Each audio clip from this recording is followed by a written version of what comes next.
Consider this. You get in your car, turn on your GPS navigation, type in an address, and instead of driving your car to that destination, the car drives you.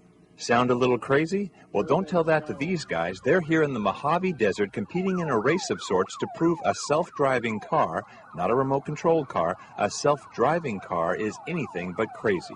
The vehicle uses lasers and radar sensors to figure out what's going on around it. It can pick out static things in the world like buildings and walls and fences. It can track moving vehicles and understand where they're going and make guesses as to their intent. And then it can also look at the line markings so it can register itself to the road so it stays on its side of the road rather than getting into oncoming traffic.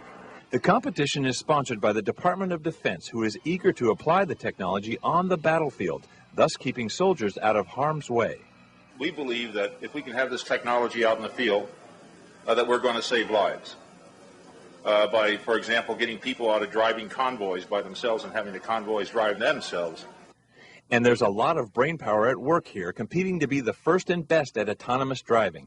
Students and faculty from universities like Stanford, MIT, and Carnegie Mellon, and researchers and engineers from corporations like Continental, Caterpillar, and General Motors are involved as well, because they see this race as a way to advance the ball on getting these technologies into vehicles.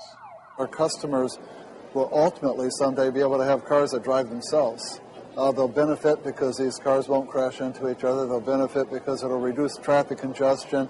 It'll reduce stops and starts, so it saves energy and reduces emissions. So how long till this technology is available? Do you have cruise control? Then you already have some robotic driving technology, and others like lane departure warning and blind zone alert are active safety technologies that will be available in many vehicles soon.